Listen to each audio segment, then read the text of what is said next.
Definitely not the starters. You're on the End of the Bench podcast from 100.7 The Score. I'm Mike Hebert, owner of Cantex Roofing and Construction. Every day is game day, and we'll get it right when it comes to your roofing, construction, windows, and mirrors. Call Cantex Roofing and Construction today. Together, we are one serving you. Welcome in 100.7 The Score. It's the End of the Bench. I'm Rob Breaux alongside Craig Wells and Lucas White today.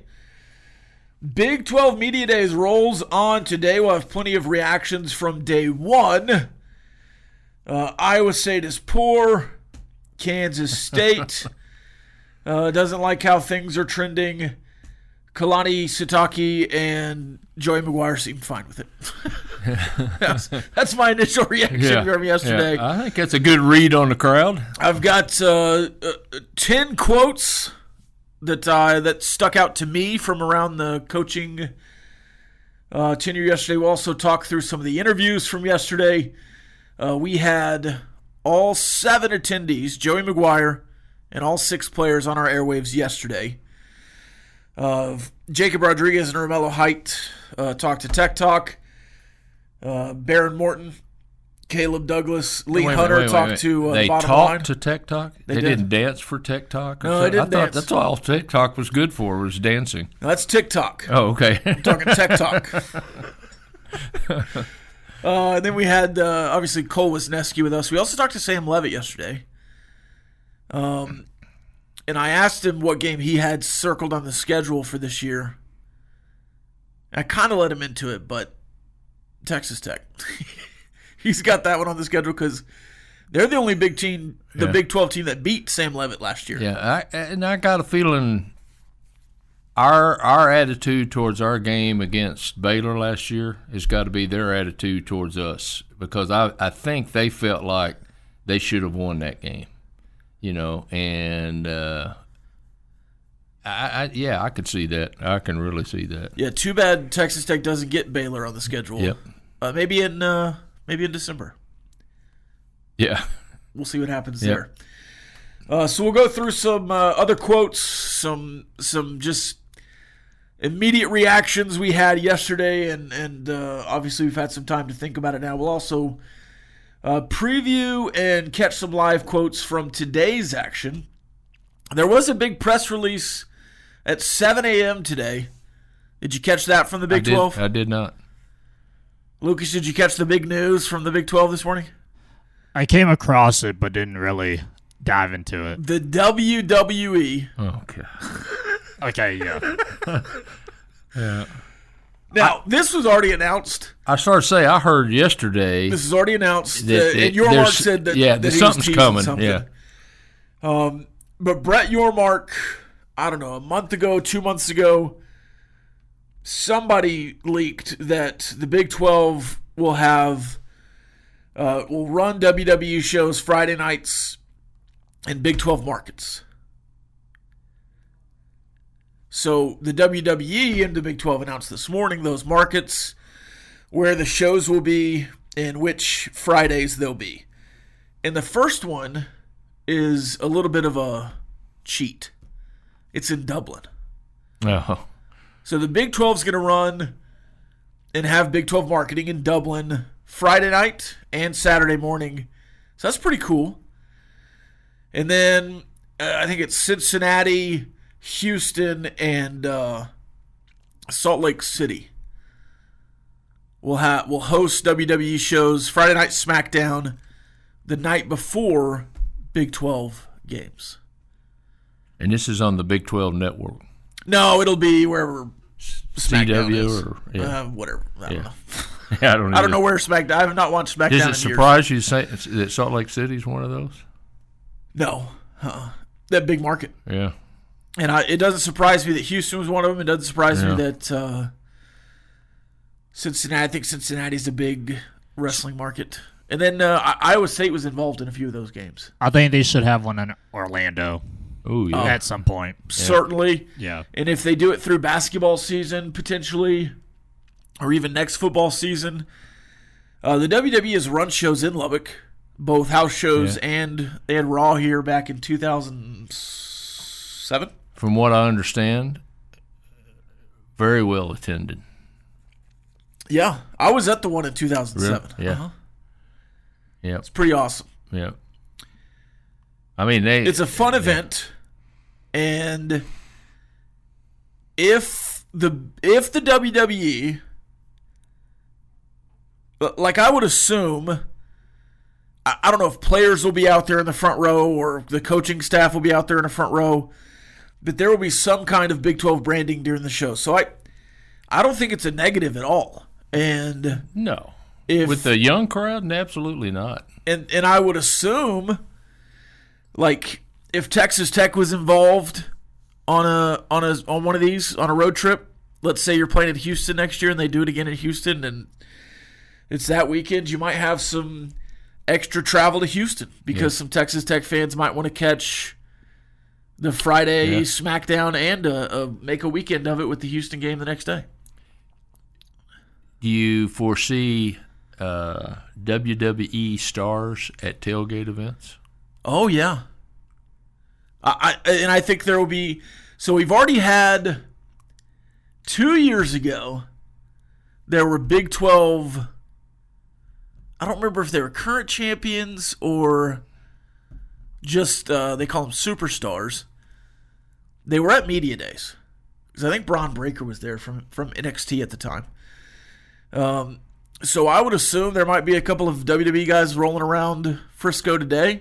I don't know where they are in the world currently. And then I would assume you'll have, I don't know, a suite of them at a game this coming fall.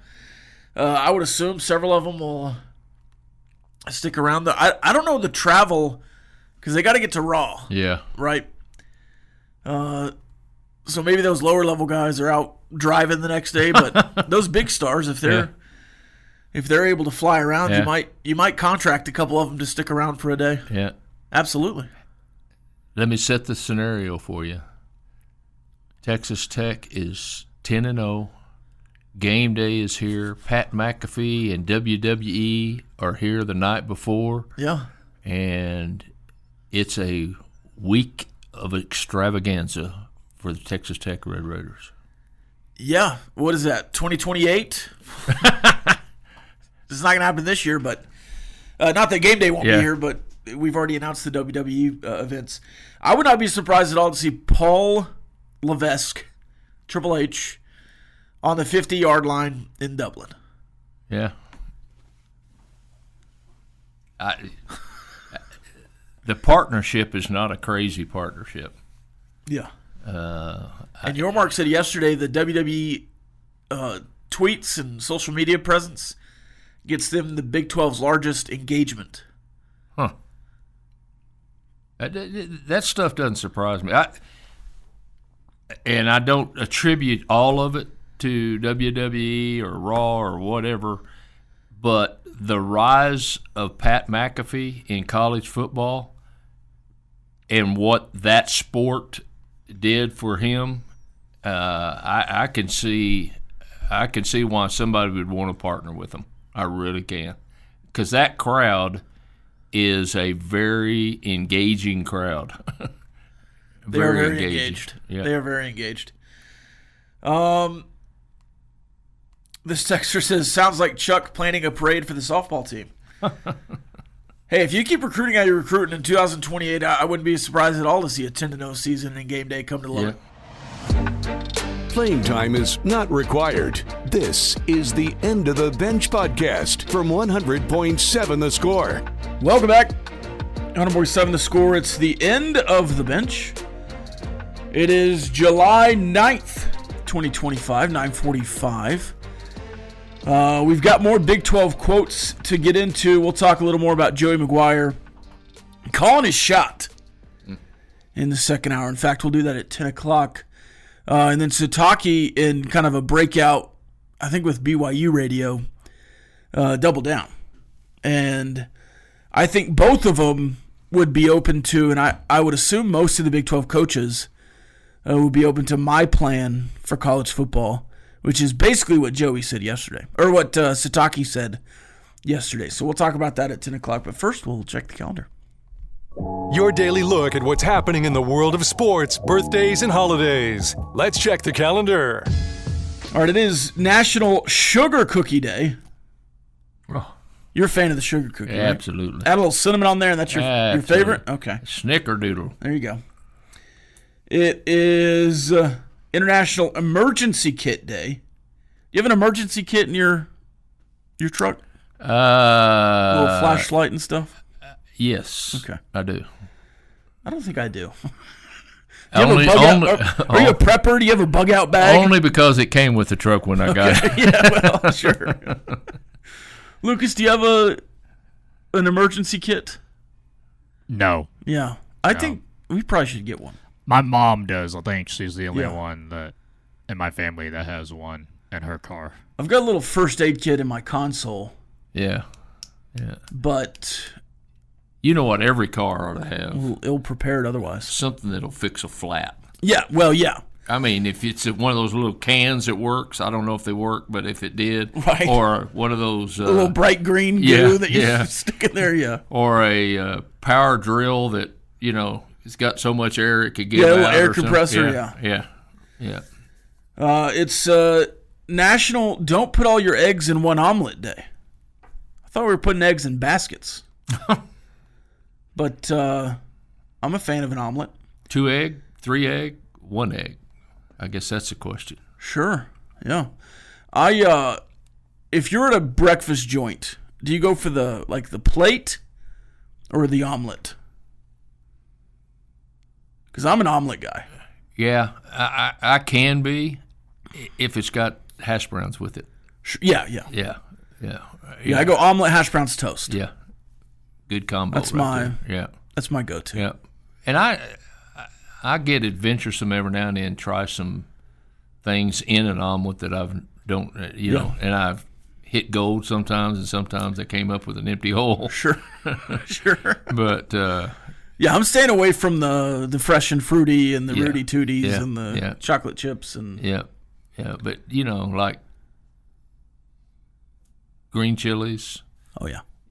Some bacon, Sure. sausage, some things like that you try, and the Western, the Colorado. Yeah, they're all good. Yeah, onions. Sure. Yep. Lucas, any birthdays? Courtney Love turned 61. Turns? She's still around. Okay. Yeah. I did not know that. Nope. Isn't she the one that she's an actress, right? But isn't she the one that made her name with her Cobain or whatever? Yeah. Yeah, Kurt Cobain. Yeah, Kurt Cobain. And then she was in a band herself, I believe, shortly after. Yeah, I think so. I think mostly, she's just known as Cobain's ex. Yeah.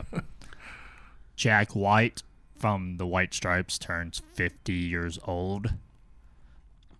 Mitchell Musso turns 34. He was a Disney Channel star. He was on Hannah Montana, I believe. Okay. And he had his own show or whatever. So did you watch Hannah Montana, Lucas? I did. Okay. Yeah.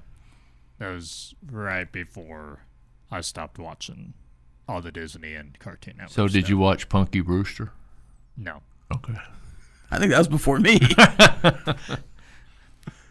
Robert Capron turning 27.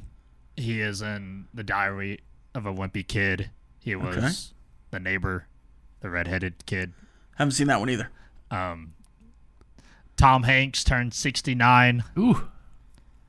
Still acting, doing Tom Hanks. Best Tom Hanks movie? I am partial to The Green Mile. I do love Forrest Gump. I probably have to put Toy Story in my top 5. The Road to Perdition is a good one. Yeah. Catch Me If You Can. Oh, that might be my one. Yeah. I love that movie. Forrest Gump's got to be. Yeah, that might be my 5. Yeah. I'd have to decide which Toy Story, though. Yeah. Maybe 2. Yeah. I mean, you can't go wrong with the original. Sure. So, speaking of WWE earlier, Kevin Nash turned 66. You know Kevin Nash's nickname? No. What's his ring name? Well, he was most famous as Kevin Nash. Okay. He started as Diesel. Oh, okay. And then I believe as Kevin Nash, he was Big Sexy. I'm real limited on my WWE knowledge. He was most famous as the WCW. Like none. Yeah, NWO. That was my heyday. Like my window of being a real wrestling fan in junior high was the NWO. I'm more of a Terry and Dory Funk and Ricky Romero and Texas Legends. Yep. Amarillo Legends. Yep. And then just a couple of coaches. We have Mark Stoops turning 58. Ben McAdoo turning 48. Dan D'Antoni turning 78. So a couple of coaches there. And then O.J. Simpson would have had a birthday today. O.J. Any sports history? Yes, let's go after a couple of them. A couple of them are directly attributable to Lucas's fandom. Okay. In 1914, the Boston Red Sox buy Babe Ruth's contract from the Baltimore Orioles minor league team, and it's been downhill ever since. That's what started it all. That's the real Ruth curse. Yep. All right. In 1932, Lucas, the Washington Redskins started after being the Boston Braves prior to that. So 1932. Did you see their throwbacks today? Yes. High or low? High. Okay. Yeah. In 1933, the old Frankfurt Yellow Jackets became the Philadelphia Eagles. Okay, I would not have known that.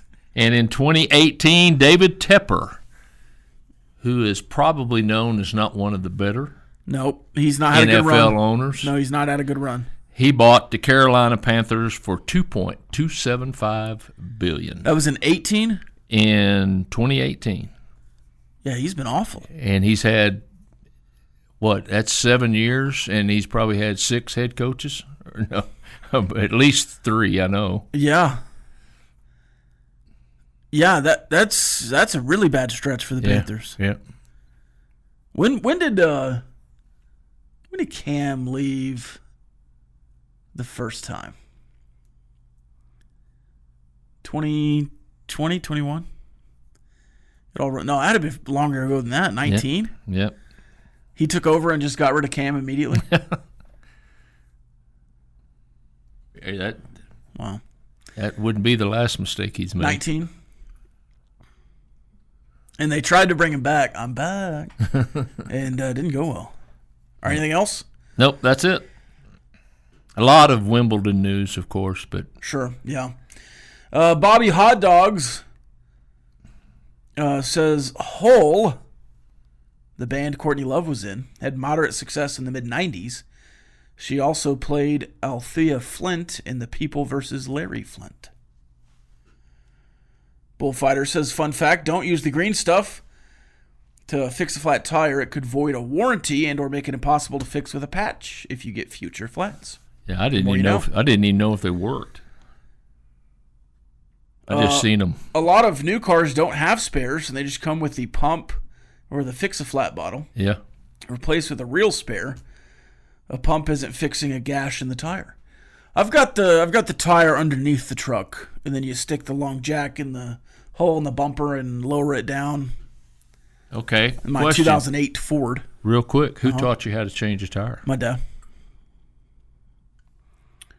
Yeah. I saw a football coach get his full team out one day and took them to a car and told them, said, you may not play football the rest of your life, but you're going to have to change a tire. And he taught them all how to change a tire. That used to be in driver's ed. Yeah. You'd have to change the tire. I don't think you have to do that anymore. More after this. 100.7 The Score. Definitely not the starters. You're on the End of the Bench podcast from 100.7 The Score. Welcome back, 100.7 The Score. It's the end of the bench. An hour and a half through. We will catch up with the chat line after this segment at 10:45. The texter does bring up a good point here. Why were they even playing baseball with lightning that close? You can pull it up. Yeah, Norfolk Tide's Twitter account. It is the largest clap of thunder. And I guess it was out of range, or that was the first strike. But yeah, they just continued on. Continued on with the game. Has to be what? Lightning has to be within 6 or 8 miles, something like that. 8 miles, I think. Yeah, something like that. So, but it was quite the clap. Is there no wives tale, or is it true that every place you see or hear thunder, you'll see lightning? Well, I think scientifically, lightning. Which comes first? Lightning. Because the thunder is the clap of the void. So is atmosphere. the thunder preceding the next lightning strike, or is it following the lightning strike? Following first? the previous lightning strike. Okay. And I think there is a wives' tale. It's probably pretty scientific as well, that if you count a second after the lightning strike, it's a mile away. Yeah. If you count 2, 3, 4, and on, it's that many miles away. And you don't. It looked like daylight, so you couldn't see the lightning. You just heard the thunder. We might could play it if we wanted to in the next segment. All right, let's do some. This class of meteorology 101. Right. Let's do some burning questions here. 2 minutes of non-stop in-your-face inquiries with no end in sight. It's time for Burning Questions. In 2001, an iPod could hold 1,000 songs. In 2001. In 2025, this year, your Apple Watch can hold 60 million songs. So Excuse you, go over that again. So in 2001, your iPod could hold 1,000 songs on it. Today, your Apple Watch can hold 60 million. Your Apple Watch has access to 60 million, or can hold 60 million? Well, linked with your Apple Music, yeah. Yeah. So there's 60 million songs on Apple Music. Sure. So my question is, and that's 24 years. So in a span of 20 years, what is something you've seen drastically increase to that nature? Man, it is so crazy. Like, if you think about, 1900 to 1920, and you think back to that, and it's like, okay, well, cars, electricity is probably more prevalent. And then you go 20 to 40, it's like, yeah, sure, radios are probably better, and TV's getting going.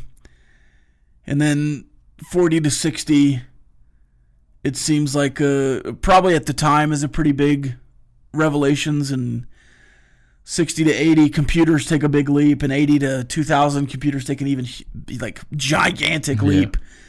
But it seems like this 20-year gap and the previous 20-year gap, the last 40 years, it's just exponentially different. Apple, the company, has changed the world. Yeah. What they have brought to the world has changed it. How we do things, how we see things, how we hear things. And that was all within the last 20, probably 30 years. And it just, I don't think any other company has done something as drastic to change the world as they have. I would say my 24-year thing would be just TVs, big screen TVs. There's the picture frame TVs now that are 4K and hang on the wall like a picture frame.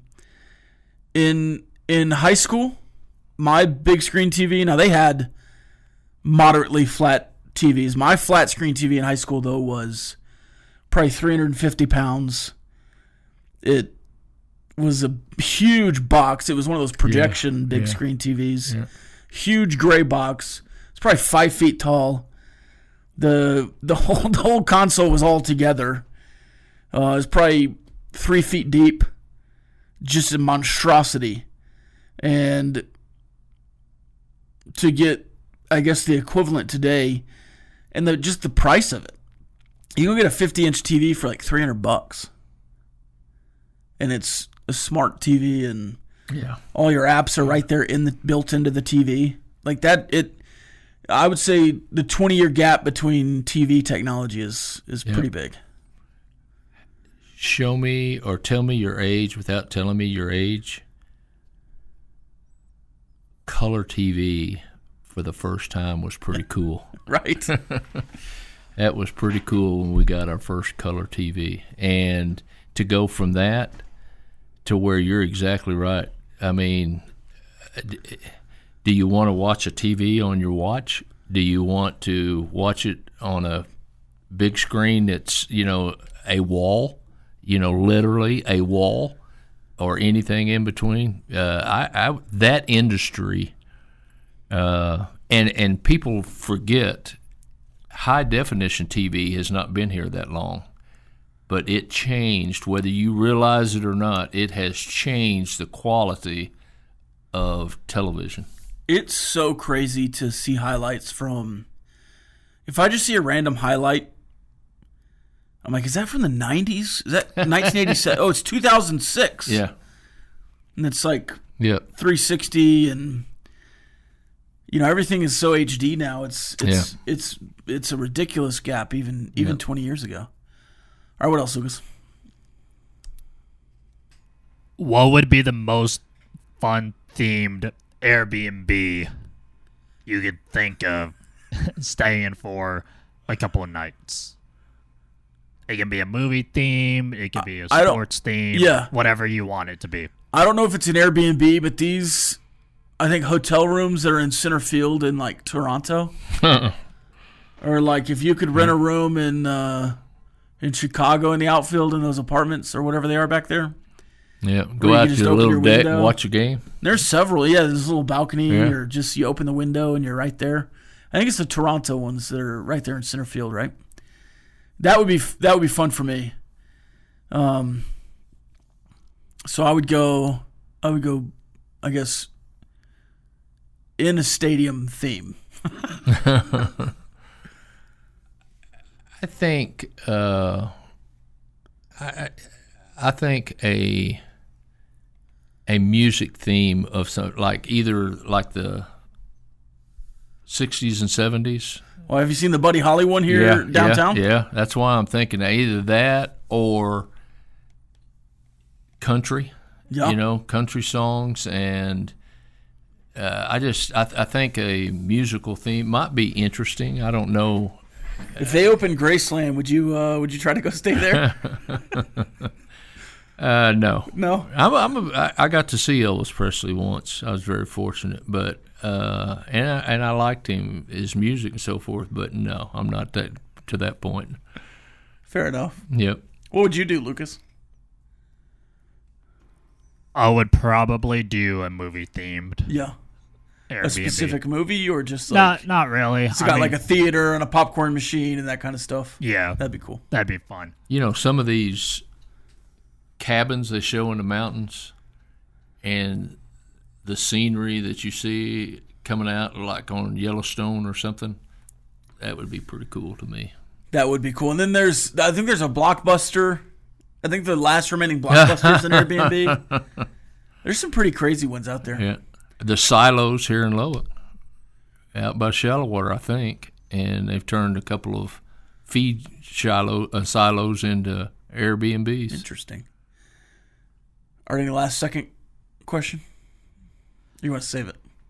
I'll save it, but I'll ask it real quick. Who would you build an MLB team around? Pete Crow-Armstrong, Cal Raleigh, or James Wood? I think the defensive versatility of Cal Raleigh and the offense at catcher in the outfield, I would build around him. Playing time is not required. This is the End of the Bench podcast from 100.7 The Score. Welcome back. 100.7 The Score. It's the final segment for the second hour, the 10 o'clock hour. Big 12 Media Days, Day 2 starts at 11 a.m. I want you to give me like a 1 through 10. 10, you'll probably pay attention. 1, you'll find anything else to do on the 8 coaches' press conferences today. Okay? 1 through 10. 10 being the most locked in. Okay. You could be 1 being the, ESPN the Ocho's on. Let's watch that. Houston head coach Willie Fritz. 2. Yeah. I mean, he just doesn't ring the bell for me. No, they're and on Houston doesn't ring the bell. They're on the schedule. Houston has a 5-star commit. So maybe like a 3 or 4 for me. But yeah, that's I would agree there. They're not relevant yet. Oklahoma State? 10. Yeah. If there's one, he's probably pretty far up there. Head coach of West Virginia, Rich Rodriguez. Because it's his first time and he's back, probably a 9, 8 or 9. I'll be locked into those 2. Yeah. As much as I can through the rest of this show. But Lance Leipold at noon. 3. Yeah, 1. Yeah. He's one of those guys that I respect him as a head football coach, and I think he's done well to keep Kansas relevant in his time. But he just does not say anything ever. Yeah. Other than beating Texas that one year, he hadn't really done much for me. And especially, like you've mentioned several times, losing his offensive coordinator was that was big, huge for them. Kyle Whittingham from Utah. Probably about a 5 because he's so boring. I mean, he is so boring. He's another guy. If he embraced on the morning drive, they were talking about who's the fill-in in the Big 12 because there really isn't one like in basketball or baseball. I wish he would lean into it. Yeah. Because the Utah fan base is certainly villainous. Yeah. They back him up. If he would lean into it, I think you could have a little fun there. But he is 0 fun. This probably is the first 0 for me. Brent Brennan from Arizona. Yes. Like I'll watch. I'll go find some wet paint and sit for a while. Yeah, I'm going to tell you something. If you hadn't have said his name, it'd have probably taken me about 3 or 4 minutes to come up. Oh yeah, it's that guy. Yeah, and then Deion Sanders. Oh, he's kind of worn on me. I'm going to say 7, maybe 6 or 7. I mean, he's curious. Got the curious factor. What he's going to say. Yeah, if he's answering questions about his health, maybe I'm a little more locked in. But we've heard everything he's going to say about the rest. What are you going to do without Shadir and Travis? Yeah, we're going to play some games, right? Yeah, we've got a roster. Yeah. So we'll see. I wonder how highly he speaks of some of the new guys, or if it's more of a. Does he know them? Right. He hadn't even been with them. Been there, yeah. Well, I guess he was there during spring, surely. Yeah. But he's missed all the summer stuff. There was some mysterious illness. But allegedly he's there today. Not ill enough to go fishing with Travis Hunter. Right. Yeah, he's well enough to go fishing, but not. Maybe he's just too ill for Colorado. To be in the mountains. Can't be up walking around. I guess. He's healthy enough for Texas weather, but not Colorado summers. I guess. So I thought the guys that I really wanted to pay attention to, Kenny Dillingham, Scott Frost, just because he's back and new. Some of the similar things I expected from Rich Rod today. And then Sonny Dykes is the other one. I skipped Sonny Dykes at 12:20. He's a 9 for me. Yeah. Only for lots of reasons. I feel like I know him and I'm curious to see how he's going to rebound and what he thinks is going to take to rebound from what they did last year. I mean, to go from playing in the college football championship game to where they are now, they just went off the radar. And they've got this quarterback, Hoover, I believe, is supposed to be. Yeah, Josh Hoover. Yeah, supposed to be pretty good. So I'd be curious what he has to say. I was looking at yesterday's lineup. Mm-hmm. I completely missed Dave Aranda. He went absolutely under the radar. I did not see a single quote on my feed from Dave Aranda yesterday. Until they had the 8 coaches up there on this podium and talking to them, I don't think he had said anything. I mean, worth quotable, but he had a couple of thoughts about keeping them here instead of, going to the highest bidder and how hard that is and so forth. But you're right. He was kind of course, if you listen to him talk, he's pretty nondescript. He just kind of, he's very, very low key and philosophical. Yes, that's probably a good description. I've pulled up a couple of quotes here from Dave Aranda yesterday. Apparently he was there. Yeah. He says, "This is the most talented team since I've been at Baylor." I think I would agree, at least offensively, with that. Yeah. They had a lot of defensive talent when they won the Big 12. They were really carried by that defense. But I would say, easily the most talented offense that they've had. And then there was one funny quote here, which you don't really get that from Dave Aranda. Not at all. They asked him about throwing the deep ball in Spavital's offense. And he said, "Yeah, people have asked if we can throw it deep. I told them Sawyer's arm has its own zip code. We're just waiting on clearance from the FAA." Oh. Somebody had to feed him that line. That's a pretty good line, though. That's a really good line. I'll have to add that to my list of standout quotes from yesterday that I missed. That's live on Double T Sports. And speaking of that, we talk about how Kansas lost their OC. I think Jake Spavital going to Baylor completely turned their offense around. They were nondescript offensively prior to him getting there. Yeah. And, of course, Sawyer helped that too. And interestingly, Baylor's offensive coordinator, Jeff Grimes, who goes to Kansas, Kansas kind of took a turn down. Yeah. So, I think Mark Leftwich is going to make a big splash as far as you're going to see some things that we haven't seen. Yeah. I think throwing downfield's one of them. I think using your backs a lot more. But Coach Kitley had a really good offense. I mean, I don't think offense was our problem. You had Taj Brooks, and we probably used him too much, but we were too predictable. But I thought Coach Kitley had a really good offense. There were certainly some consistency issues, but right. I think, he finally had a quarterback that played the whole season. I thought that was important last year. And you were much better in some quarters than others in games. Yeah. But I agree. I thought Zach Kitley had a really good year last year. It was kind of an unpopular opinion. Yes. Amongst tech circles last year. Everybody's trying to fire him all year. And you had, scoring-wise, the top offense in the Big 12. You just really couldn't stop anybody consistently either. So Mac Leftwich, I do think that Mac. I said Mark, didn't I? They asked him about potentially being a head coach like Zach Kitley, and McGuire basically said, "Yeah, I hope I get him 3 years like I did with Zach, because Kitley, coach's son, not a football coach's son, but a coach's son at a high level. He understands what it takes, and Leftwich is also a coach's kid, so."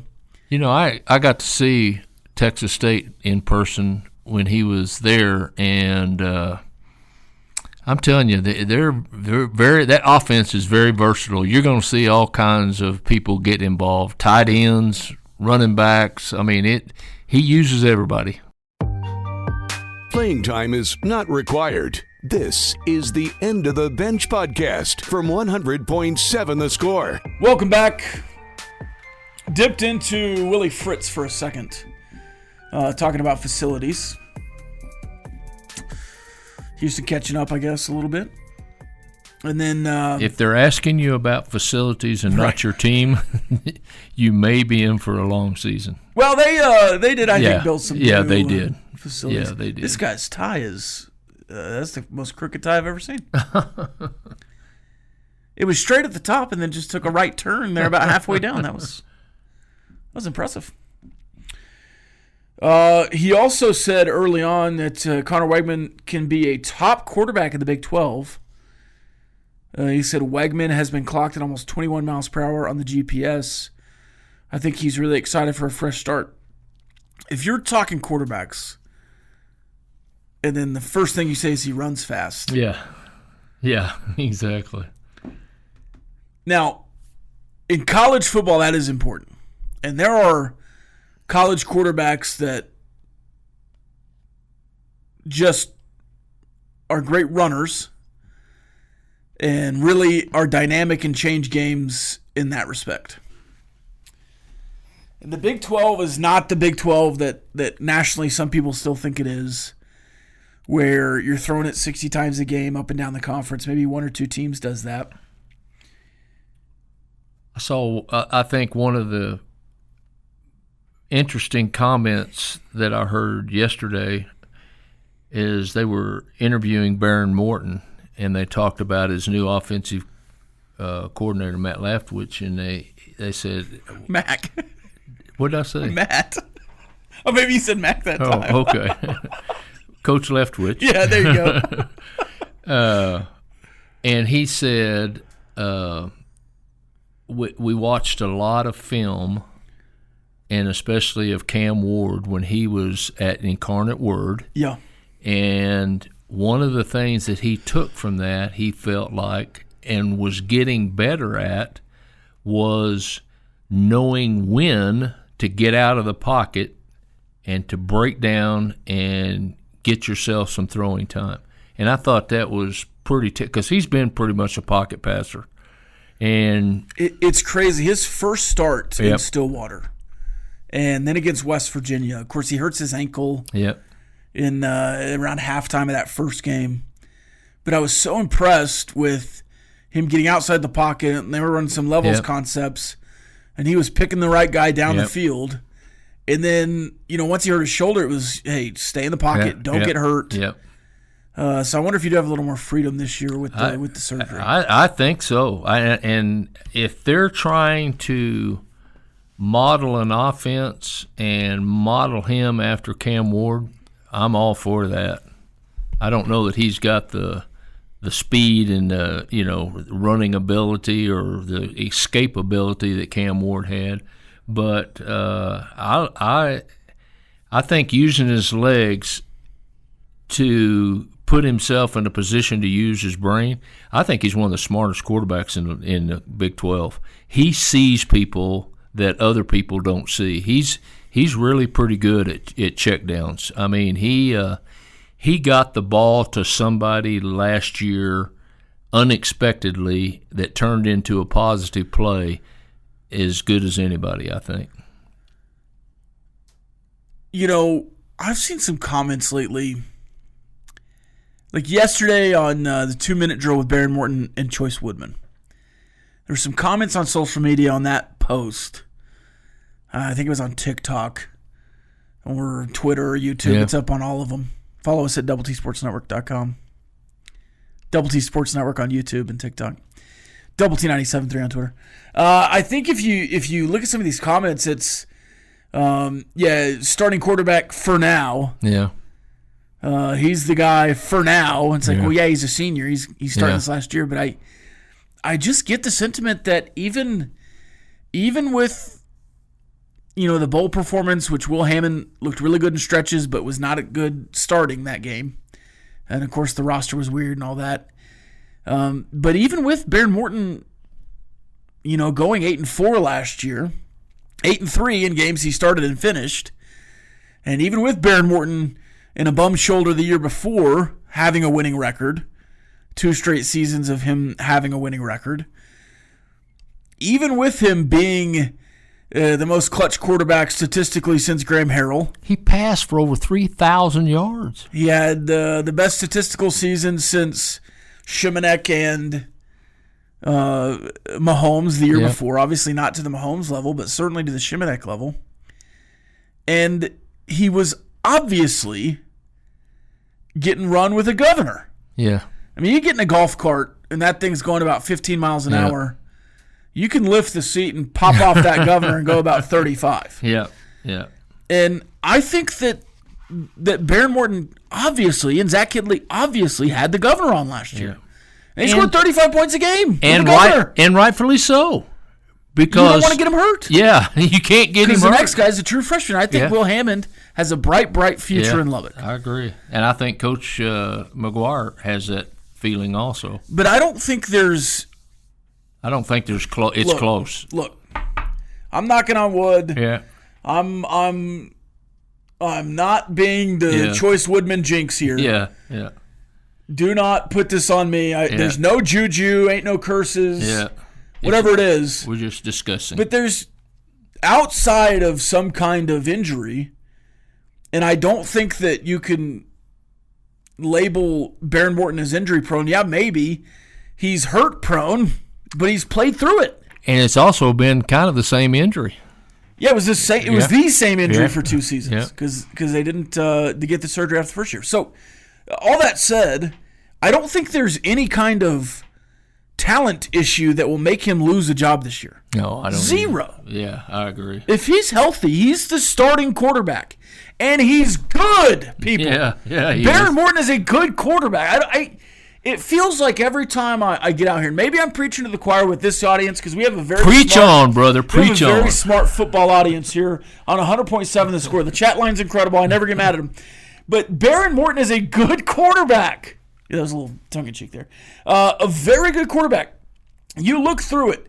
He's the most winning quarterback at Texas Tech since Taylor Potts, tied with the exact same record as Taylor Potts through his seasons. He is the longest tenured quarterback. He lasted a full season for the first time since 2017. Something to be said there because 2017 is quite a while ago. Yeah. He's tough. He's got the most game-winning drives since some guy named Graham Harrell. And I think the talent on the defensive side has something to do with the winning record. But Behren Morton has not put you in a position to lose games outside of maybe Baylor when you had Patrick Mahomes night. But it was the special teams and the defense this last season at Baylor that blew up. Yep. And I think Behren Morton has put you in more positions to win games than lose games. And if you take the reins off and take that bridle and the blinders off of Behren Morton and turn him loose like he was turned loose against Oklahoma State and West Virginia last year, you can have a very effective offense. And I think the defense will take a big step too. That's why I believe in Texas Tech. But every time I see these kind of snide comments about Behren Morton, I just do not understand it. I don't. He is a quality Big 12 quarterback, and I don't know that there's too many guys around the conference that I would say, absolutely, I want that guy instead of the guy we have. And I just started to say, you talk to the coaches, the football people that study that game. I think the reason Texas Tech is one of the reasons, the big reasons, that Texas Tech is being considered to be in the championship race is, one, we have drastically improved our defense, but two, we've got Behren Morton behind the center. I mean, he is a cerebral quarterback with some ability and a knack to win games by making good decisions. He's a winner. Absolutely. And if he wants to take more chances next year, and that ups the interceptions by 4 or 5, but also ups the touchdowns by 5 or 6, I'm okay with that. Go for it. Because he was so careful last year. I think there's room for a little of that gunslinger that I know he has in him. We saw it. Yep.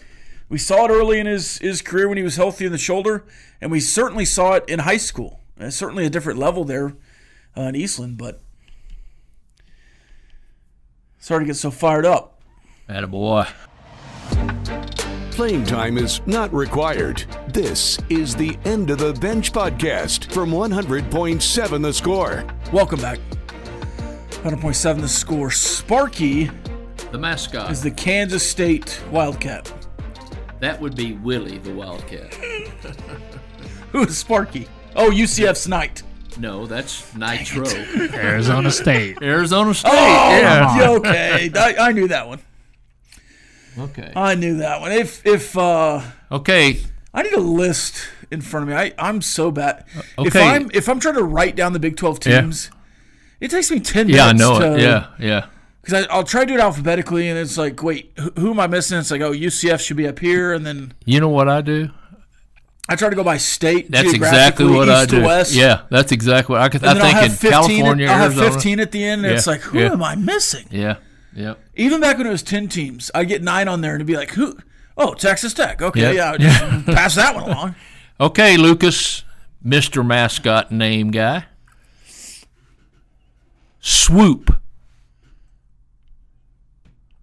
It is a Big 12 mascot. You told me this one 2 minutes ago, and I don't remember.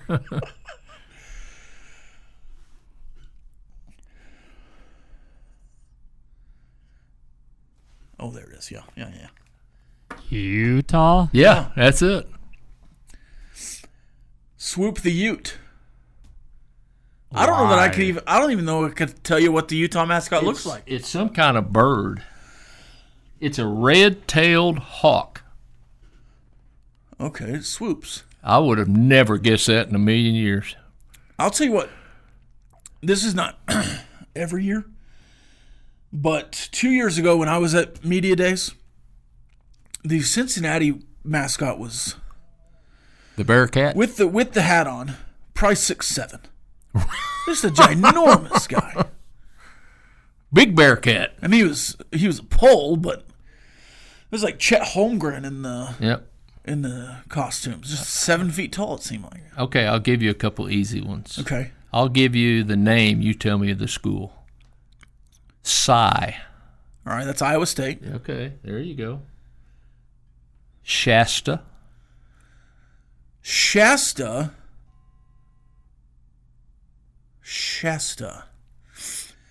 That's is that That's a drink that you used to get instead of Coke. who's Shasta? Houston Cougars. Okay. Yeah. I knew it was a cat. I was trying to say BYU. That's Cosmo. Yeah.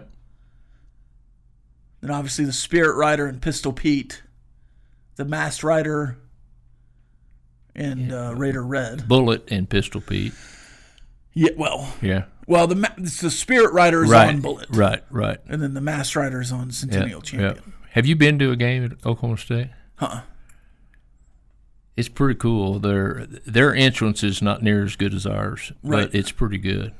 And here comes Bullet. And the How guy many- that does the PA, one of the best PA voices I've ever heard.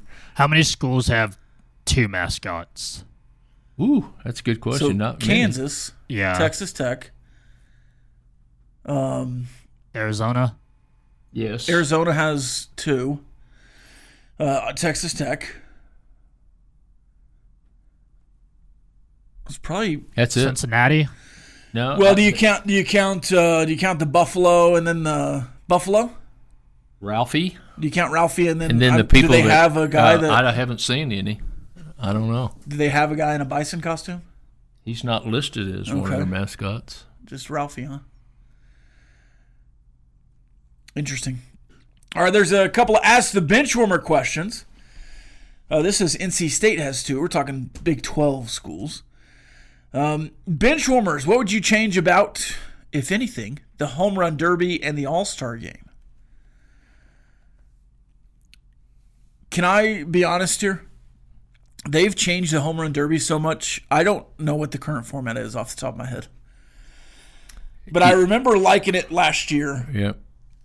I would go back to the 10 strikes, 10 outs.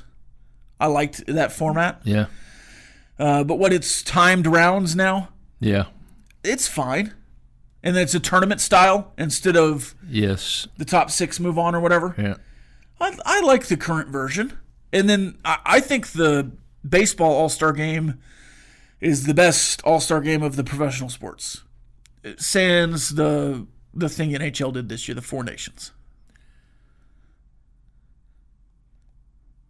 10 pitches. Oh, not even strikes, just 10 pitches. Just 10 pitches. Right-handed champion, left-handed champion. Okay. Now you'd have to get 4 lefties and 4 righties. Right. Okay. And I say 10 pitches because you get to pick the pitcher, Yeah. you know. Yeah. So 10 pitches. So that means go quicker. And can you hit a bad pitch out of the park? Well, we may find out. So you're not 10 swings, 10 pitches. 10 pitches. That's right. Yeah, that'd be quick. So 3 or 4 might win it all. I don't know if I can go for that, Craig. Well, and you have more people in it. If it was that, would you one from maybe every try team. to bring a teammate that's a little more in tune instead of like, here's my high school coach that hasn't thrown in 20 years? I'd bring whoever throws batting practice. But you have one from every team, one player from every team. Oh, you're getting all okay. One player from every team. Everybody gets 10 pitches, and you're going to find out who the best right-handed home run hitter is, because you don't get great pitches every day in baseball. So we're going to find out who the best home run hitter is. You get an at-bat, you can spit on a couple and then swing. You're not going to swing at first pitches every time. No, but you get 10 of them. You don't get 10 usually. Okay. What about just one at-bat? If you foul off, If you foul off 8, you foul off 8, but you gotta take an at-bat. Yeah. If you get a home run, a strike counts if you hit it and it's not out of the park. It counts as a strike. Yeah, or an out. Yeah. 3 strikes, 3 hits, no home runs. Sorry. Next. I think something we didn't really talk about with Behren Morton either when we were talking about him earlier was the loyalty factor. And this is something that was intimated and insinuated lots of times yesterday. And every time you see a quote about the transfer portal, let's just take Iowa State and West Virginia as the 2 non-Texas Tech teams here, because West Virginia had to bring in and lost around 40 transfers in and out. That's 80 players moving teams. Then Iowa State talked about retention, and other coaches talked about it's not recruiting anymore, it's retention. Right. Arizona State brought in, I think, 30 last year and won the Big 12. And I don't think they needed to do as much this year with more returners. But when you start talking about that, it's a positive to not use the portal. So when you talk about Iowa State's roster, it's, a bunch of loyal guys. They're taking pay cuts to be at Iowa State. They're high-character individuals. Well, obviously, in today's black and white world, that means a roster like West Virginia or Texas Tech is full of low-character individuals. And that does not compute with me. No, I totally agree with that. And I understand a lot of the qualms with the transfer portal. It is too wild. And I understand a lot of the qualms with NIL, even though I don't like. I'm pretty firmly in the camp of, if it's available, if it's in the rules and legal, do it to the best of your ability. That's Absolutely. what Texas Tech's doing. But I don't think, if you need I don't something, think chasing go get it. I don't think chasing a bag is a low character thing to do. No. Is Von Miller a low character individual because he's ring chased 2 or 3 times in the last 5 years, getting on good teams? Yep. Is David West or Robert Ory low character in the pros of basketball, trying to ring chase and get around? It all goes back to the fact that Texas Tech did something that was completely legal to their advantage, and others were not as smart as or as capable as doing what Texas Tech did. And to Bobby Hot Dogs and Bullfighter, I specifically said I wasn't Red Panda anymore. So take that out of here. Yeah. I will not be blamed. Well, I'm the one that said it. We will not be blamed. All right, the bottom line up next from myself, Craig Wells, and Lucas White. We'll see you tomorrow. And Logan. This has been the End of the Bench podcast from 100.7 The Score. Go to 107thescore.com for more from the Double T Sports Network.